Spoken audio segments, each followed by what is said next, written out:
everyone. How are you? Welcome back, or welcome for a first time to The Doctor Will See You Now. I hope summer 2023 you're staying safe and hydrated, and fill in your time if you're lucky enough to get some time off. Fill in it with some excellent summer reads, just that possibility to sit back, or if you're by the pool, or in the garden, and immerse yourself. Well, dare you immerse yourself in something that is the stuff, I think, of nightmares? But again, that is testament to the power of Envy Peacock's writing. Envy Peacock, may I call you Nikki for the purpose of the interview? Is that okay? Thank you. Yeah. Thank you. A little bit. So, Envy Peacock, Nikki's latest book, which came out middle of July, published by Hera, and there it goes. Thank you, because my version was an ebook, and so I can't waft. So yeah, so do another one. Look at that. I love it. And I like the coordination with the top as well. That's yeah, very good. Yeah. Very nice. Yeah. Beautiful. So the brother, and it always, headings say so much, and that notion of when the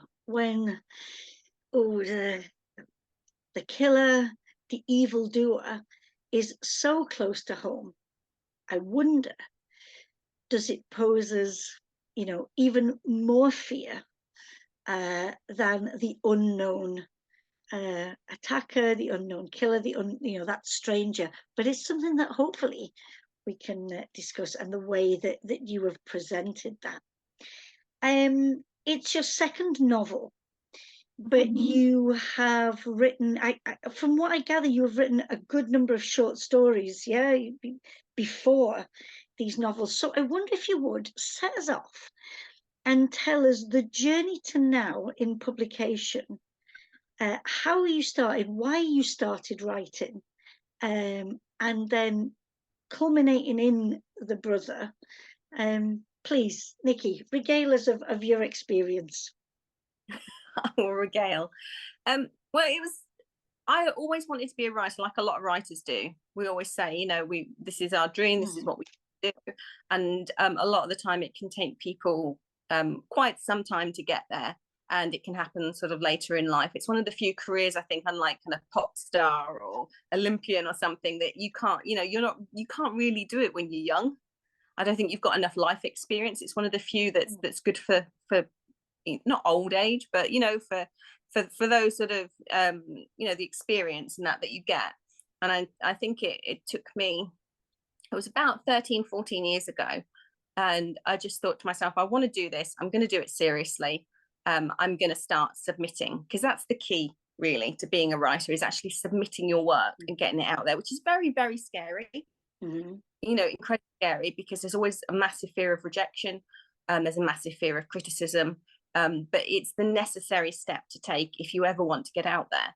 So at the time I started looking at anthologies, because I thought, to me, a short story is still a work of art, in itself. Without a doubt, yeah. And with its own challenges, is it not? I mean, I think when you look at short story writing, again, you mentioned Olympians, the whole thing of running the 100 meters or running the marathon, they are equally as skillful. I think size of a book, doesn't mean to say that a short story, a novella, is a lesser work, to my mind, knowing what it takes.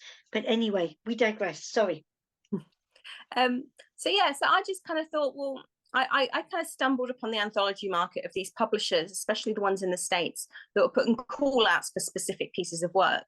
And I was drawn towards the dark side, the horror, because that is who I am. I can't help it. That's just what I love. And I thought, well, I want to write what I love. So I just started writing these horror stories. Next thing you know, I was getting accepted. And I started a writers group at the same time, kind of in the hopes that I could help other writers, because I looked around for somewhere to join myself so I could perhaps get some beta readers, get some feedback on the stories that I was submitting. But there wasn't anything around here where I was. And I thought, well, I could whinge about it all day, or I could just start one myself and be that help for the next Brilliant. writer Yeah. behind. So that's what I did. And the writing group's still going strong today, 30 members. But that's how I kind of got going. I started doing these anthologies. About 30 short stories later, I thought, well, I need to start. I'm not being funny, but you're not going to set the world alight with a short story or make enough money to live on. Yeah. So I thought I need to do something else. And I'd really liked the kind of youth adult books that are out there. I had a love of zombies and vampires and all that kind of stuff. And as much as kind of Twilight was in the news and everyone was talking about that and how well that was doing, I just thought, well, there's more to this kind of genre than that kind of story with those kinds of characters, the kind of will they, won't they romance that kind of sucks up all the air of a storyline and a plot line. So I decided I was going to write something that was two of my favorite things together that had never been put together in the past, and it was vampires versus zombies. Because I thought, well, at the end of the day, they're going to be the vampires need clean blood. They're not going to want, and zombies are on their food chain. They're taking their food chain. So the vampires are going to want to save people just to be able to keep themselves going from a selfish point of view. Yeah. So I started a series called The Battle of the Undead with a publisher called Ever 19. And then I started a second series called The Twisted and the Brave, which was kind of twisted classic children's literature. So taking things like Alice in Wonderland, and my book was Lost in Wonderland and was set amongst kind of assassins and spies and people that named themselves after the Alice in Wonderland characters and went after serial killers and the people that were, the predators that were out there that legally couldn't be touched any other way. And these kind of teenagers were part of this collective that would go after them themselves. Oh, I wonder if at another time if we could discuss that, because it really appeals to me. And I wish we could do like a 2-hour session now and say we'll do the brother, but let's also talk about that book as well. Because so maybe at another point we could revisit if that's possible. Yeah. Of course, anytime you like, Jackie, you just let me know. I'm here. Brilliant, brilliant. It was very kind of it was me basically indulging the stories I wanted to read. So the stuff that I didn't see out there, the things of kind of teenagers actually being heroes and saving the day and being different. And I wrote The Assassin of Oz, which was based on the Wizard of Oz, which again had a different organization that had Wizard of Oz characters, and they created like a bit of a serial killers club, and and just kind of creating these kind of tarnished teenagers that had more to give than just a kind of will they won't they scenario that we do. And they and they saved people and they did what was right. Yeah, and I really love those. Well, that borderland, that between, a little bit like Dexter, this thing of committing these acts that in and of themselves, it's like, this is terrible, but given the context, it's like, yay, do it. It's a code at the end of the day. And again, is very similar to The Brother in that fact. I was very careful with the serial killer there that he had to be scary, clearly, and he had to be wrong in what he was doing, but he still worked to a code which made him palatable for the reader to read his sections. And that's exactly what Dexter did. In those kind of Jeff Lindsay was very clever in how he made the character and how he kind of because Dexter only went after serial killers and other predators. So that kind of side to him where you could, although he was killing people clearly, and he wasn't a good boy, but he did something that we'll stand behind and go, yeah, okay, you shouldn't be doing that, but we'll allow it. Yeah, because in a way, providing a service to society in, okay, legally and morally, to get rid of certain individuals, it's tricky. Whereas with a character like this, well, thank you, doing the things that maybe we would like to do, but we're not able to. And I know we shouldn't rush to the end of the book, but I really, that ending of, well, yeah, we'll let people read it, but I just thought, yeah, yeah, yeah, doing things that it's like, thank you, but yeah. Sorry, maybe you're bringing the darkness out in me. That's and Yeah, yeah, but never had. But I do think you were saying sort of morally and legally, and I personally, I think sometimes those things just don't mesh. What yes, yeah, say legally, I know there's probably a lot of cases out there where even the police know who's done the crime, but they don't have the evidence to be able to do anything about it. So I can imagine how frustrating that is to people like themselves that mm-hmm, just literally they cannot do anything. Their yeah, hands are bound, can't do anything, and that person is free to keep hurting others. And that to me is where those kind of characters kind of come in, where yeah, they have a reason to be there. I mean, there's so much we can talk about regarding that kind of thing, about psychopaths and how they yeah. actually serve society and what they do. And, there's a lot that can be kind of unwrapped from that. But yeah, I find those kind of characters absolutely fascinating just from start to finish. And that's why I tend to have them in the books. And I'm, again, that idea of you being, inspired, and I read, from an early age by horror and dark sides, but then in the writing of the brother, Mm. um,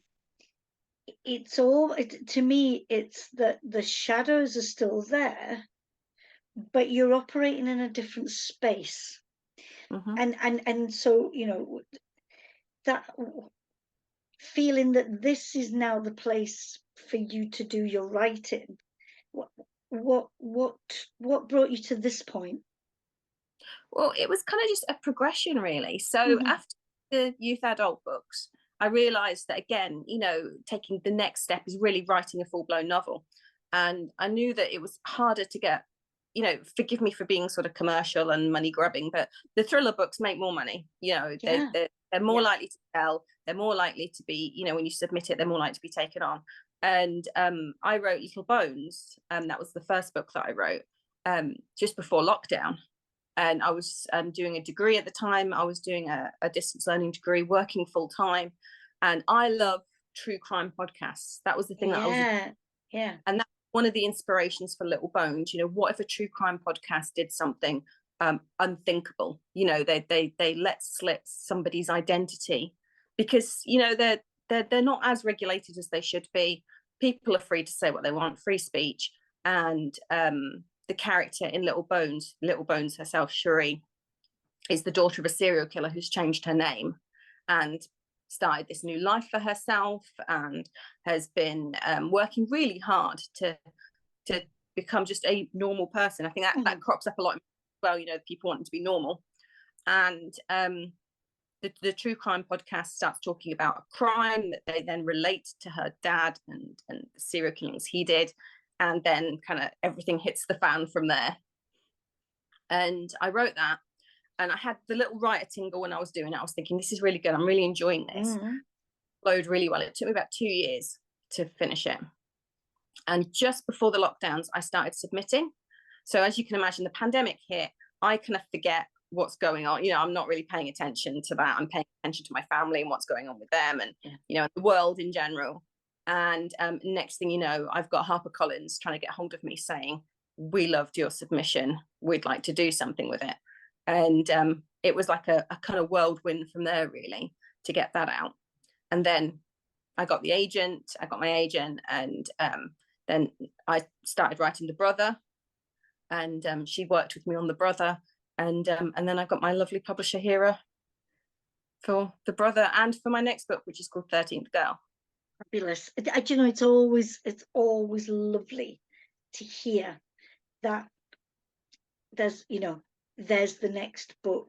I was on a radio show the other night, and somebody started writing what I had hoped was a series, because I know yours are standalones, which again, that idea, I don't like the comparison of one style better than another. It's not that, but hearing an author say, and the next book is on the way. I think that's so encouraging to know that, and every book is different, of course, and how it evolves, and if it behaves itself or not in that evolving. But I think, given, for example, thank you for sharing your journey to this moment now. The honing of a craft, the developing of a craft, as you say, I really appreciated, the idea of, because it doesn't rest on whether your knees are starting to ache, or whether your voice is starting to go, or can you hack it on the road, that Mm. actually, it's like a good wine, or a good, I was going to say a good cheese, but you know what I mean? It's something that can just really just come out of time spent thinking about who I am and what I want to develop. So thank you, because I think, people listening, the encouragement to know it doesn't necessarily have to happen overnight. In fact, it probably most won't. I think that's, if it happens overnight, it's the exception. But Oh yeah. knowing that that's okay. You know, do the work. And you said something for me that I think is so important. Do the submission. Do the submission. Because until you do that, you can write all you like and so important, but until there's that, the manuscript or that opening chapter, it goes somewhere, you're not really in the game. Mm. You know. It's what I find with the writers group. The majority, well, I say the majority, I'd probably say just over 50% of the members are retired. Mm. They've come through their careers. A lot of them are retired police. They've come through their careers. They've got an interest in writing. It's something that they've always wanted to do. Mm-hmm. And it's, like I said, it's one of the few that you can do later in life quite easily, and should. There's very few. I mean, listeners could probably tell me 100 different younger authors that are amazing or something, but I rarely come across a younger author that's got the depth of the experienced person, and it does make a big difference. And a lot of people do assume that, if you can put pen to paper, you can write a book, and it is quite difficult. There is a skill to it, and there is a skill to telling a story, and I think that's quite important as well. You have to learn that skill. You're not born, you're not going to learn it by osmosis. You are going to have to put the work in and the time in and learn how to write stories. And a lot of the writers that I speak to, I tend to find that their first novel is almost like their apprenticeship. Yes. They learn how to write. They have this idea. They need to get it down. They need to get something. They have this force of will, and it is a force of will, because especially when you've got a life, you've got a job, perhaps you've got a family. You want some form of social life. You've got to try and fit it in. And I've got members that will get up at like 4 a.m. That's how Yeah. dedicated they are to Yeah. actually get things written. Are you a 4 a.m. for your writing? No, no, I'm not. Yeah, I No, I'm could. more a night owl than a morning lark, so I can Yes. go like till midnight and be, oh my god, I got to get this down. Or I wake up in the middle of the night, I'm like, that was really good, and I'll write something down. But that's the key: write it down. Don't ever think you'll remember it, because you never will. You never will. You never will. Yeah. Okay, so if we can, talk to us now about Fallon. Um, I want to say the main protagonist, but of course we've got this dual point of view that travels throughout the book. But let's start with Fallon. The bio blurb says that Fallon is a survivor, but Mm-hmm. please give us more details around tempters. Why should we get to know this character? So Fallon's quite interesting. I mean, generally with my characters, I tend to give them an aspect of me. Mm. I find I'm closer to them because I write first person. I'm closer to them than as a character. So they're not all the same, but they always have a different aspect of me within them. And she very much has my kind of fighting spirit and my need to help people. I have an innate needs. If somebody says to me, I'm struggling with X, then I'm there for you. I'm going to sort that out, and I'm going to help you as best I can. And she's very much like that too. And I think that I don't want to give everything away, but something bad, very bad happens to her. And she feels like she acted in a way contrary to what she felt that in that situation she should have or could have acted. and she kind of is constantly guilt-ridden, beating herself up over it. And I think it's that kind of guilt that kind of spurs her on to do something very dangerous within the book. And she's a counselor, yeah, Yeah, psychologist. psychologist. She's a psychologist, which is interesting to me. I've got a fascination with psychology generally. I've got a few qualifications in psychology and sociology, nothing too dramatic or anything like that. So the whole thing is, for me, I just kind of, I enjoyed doing the research and what she'd say and how she'd say things and how she'd help people. And her thought process is very similar to the way that I would think that if someone said to me, I'm really struggling, I've got this going on, or I need that. And it would be the kind of advice that I would give somebody. So she very much echoes me as a person from that kind of. Mm. Do you know, again, this is why I love doing these kind of interviews, because and readers, listeners, viewers, that idea, if you haven't read this book, now when you get to go read it, you've met the author and you can think, oh, so this is Nikki, these aspects. So Not all me. okay, no, please, yes, this is not autobiographical. No, because I'm going to ask you about your brother later as well. So I'm hoping it's not autobiographical. No. The other thing, though, when we say about Fallon's profession, and I think and I loved this, the idea of there for other people, great advice for the people, but can she apply that in her own life? And I love that not always, it's not always there, is it? No, I think it's very difficult to take your own advice. Yeah, It's, I think, incredibly difficult because with all the will in the world, you can do your best for someone and say, I think this is the right course, or this is what you should be doing.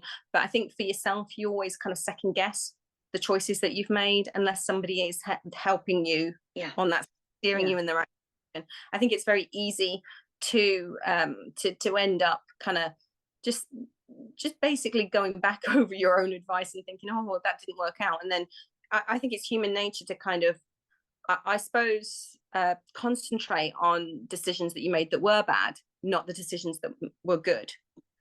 So you can yeah, look back, oh, that was terrible, or I did something wrong there, or I shouldn't have said this, or I should have said that. And but the times when you outshone yourself and that you were great and that you did something right tends to get pushed to the back of your mind. And we ruminate definitely. on the bad things rather than kind of ruminating on the good. And that's one of the big kind of faults, I think, of human nature, and something that everybody kind of struggles with at some point. Yeah, I totally echo that. Definitely. Now, so we've talked again about Fallon's brother, but and I think we're okay about saying this because it's out there in the blurb. But initially, she's not aware of the biological family that she has, is she not? No, she has again, it's all the kind of situations that line up perfectly for that kind of perfect storm. So she has this bad thing that happens to her, and her little brother is desperate to kind of make her feel better, make her feel more like herself again. And so he does this commercial DNA ancestry for her. And from that, she discovers that she's not actually related to her little brother at all, which then opens up a massive can Yeah, of worms. Yeah. yeah, yeah. And what a can of worms it is, to the Yeah. extent This that worm. that she discovers that one of these brothers is a bit of a bad lad, Yes, to put putting it it mildly, mildly. Yeah. mildly there. Yeah. And I love what you did with this, that those two voices, those points of view, that and I wondered, the idea of getting into the mind of a serial killer. um you know I mean, do you enjoy that? I mean, I got a great sense of, and I could be wrong, forgive me, but great sense of relish in the creation of this character. Or when you've done so, do you feel the need for some sort of like cleansing ritual, just to Stop that. yes, take me out of here? No, it's kind of, I find the characters that I write because again, I'm always first person. I'm writing from someone's point of view, Yeah. almost like pulling on a coat and taking it off again when you're done. I missed them when I stopped writing from them, and oddly, I did miss the brother Yeah. because he had a very interesting thought process, a very kind of powerful thought process. You know, Mm. to him, God, and that is a very addictive kind of thought process to have. And he was quite, again, I gave him an aspect of myself. I'm quite competitive, and he's very competitive in the book. Yeah. You know, to feel close to him, that I could share something with him.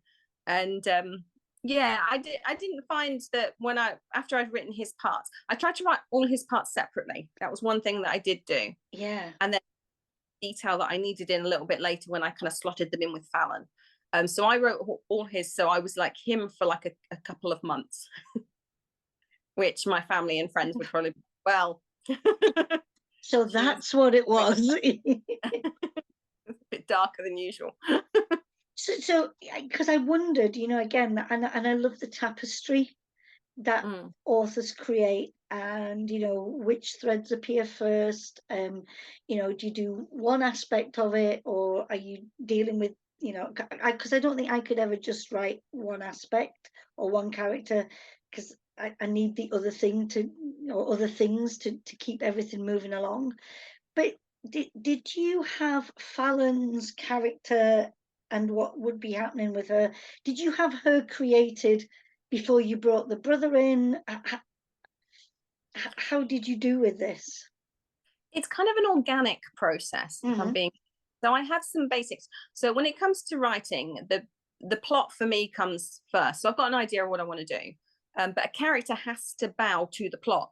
Because if your character won't do what you need them to do for the plot to move forward, then it's not going to work. You're at kind of loggerheads with your own character. Yeah. Uh-huh. Becomes a bit of a nightmare when trying to write it. And also for anyone reading it, they just won't feel like that character is doing the job they're meant to be doing.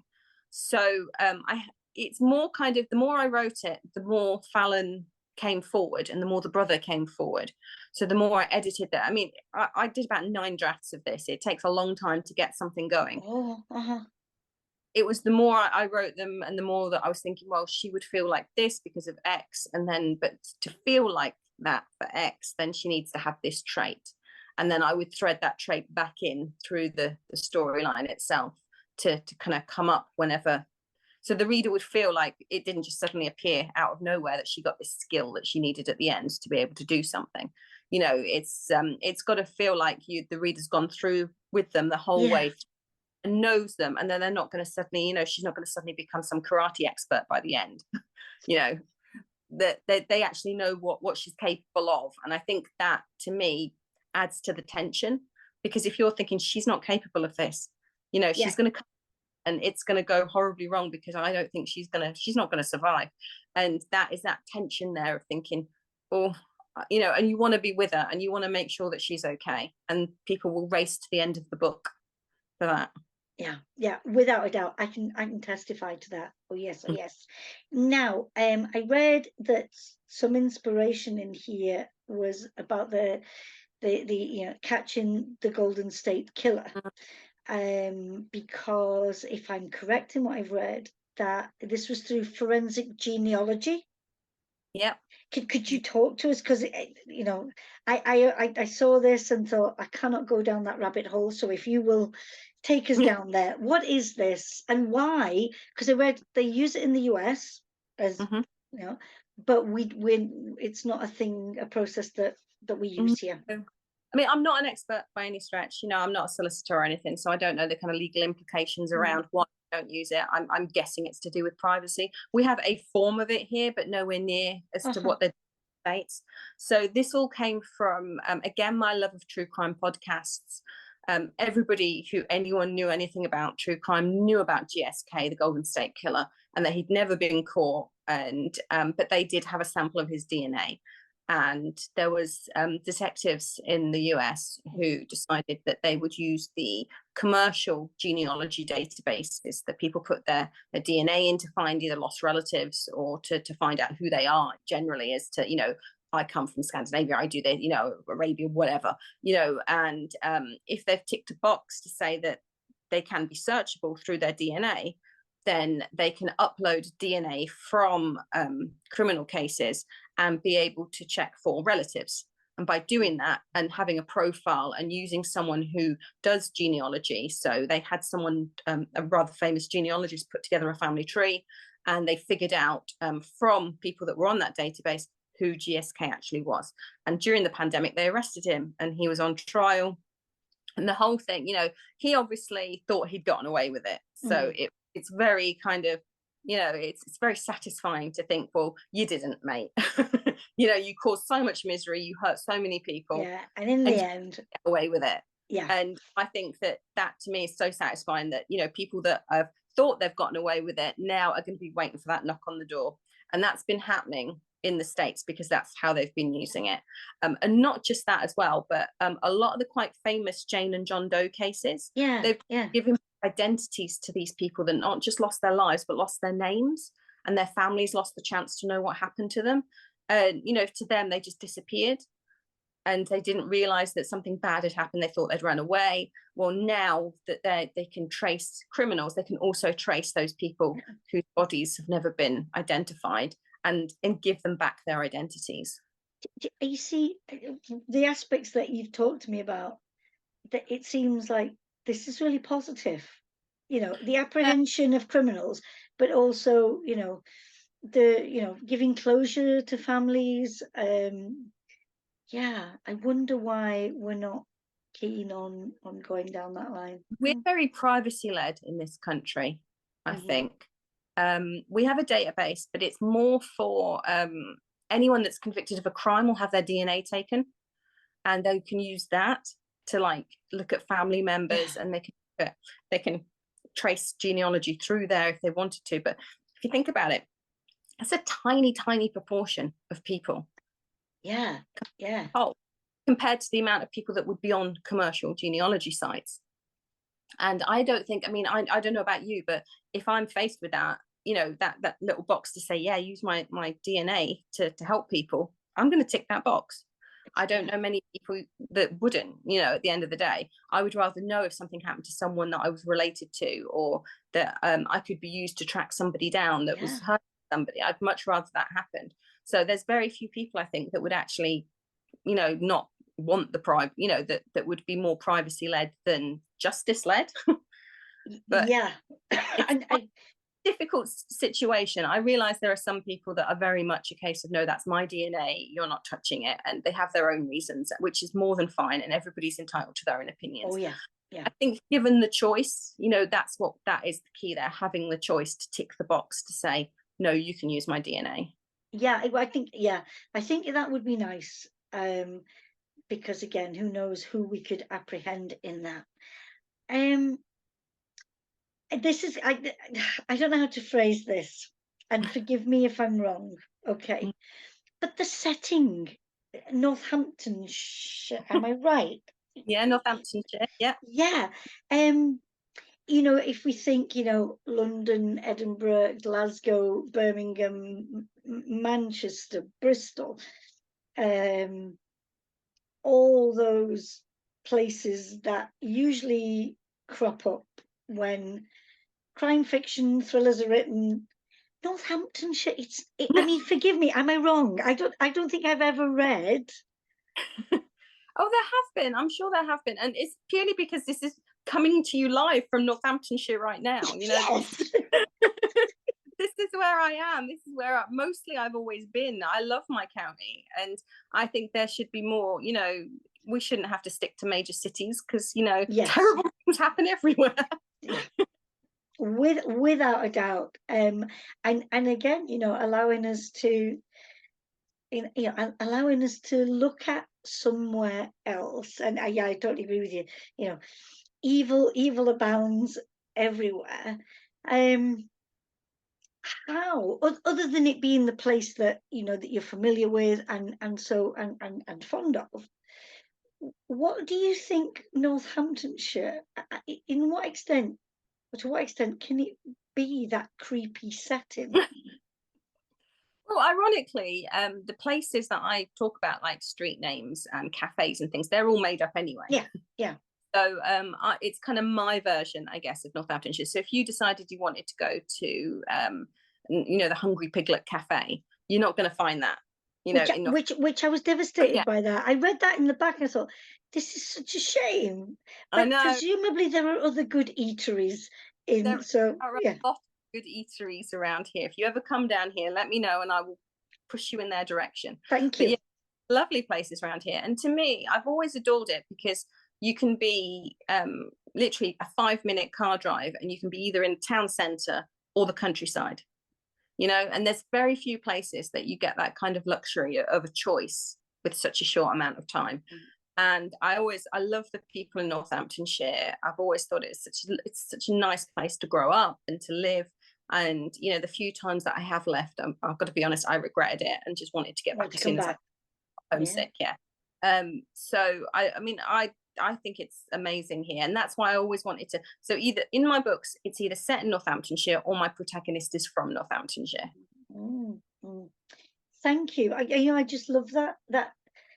I think there are some really unique aspects, to your writing, which is wonderful, because I think those of us who, just are voracious when it comes, and so to read something that isn't what we would normally maybe read, I think, both your characters, your plot, all those aspects around it, and the setting as well. It's like, thank you for being transported, away from maybe the same kind of things that we would normally read.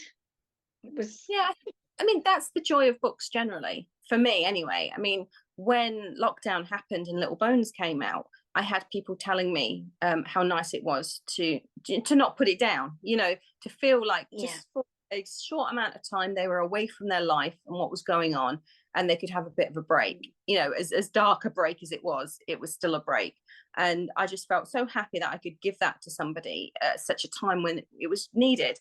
And we all get that time in our life where we just think, oh, I just want to not think about anything for a little bit. Normally people will just turn on the TV, but to be able to give them a book and say, look, get into these characters' heads, realize that there's other mm, stuff that goes on, try and figure it out as well, because it is a yeah, bit of a who, yeah, oh yeah, give your brain a little bit of exercise, because there's enough clues in there that you could get it.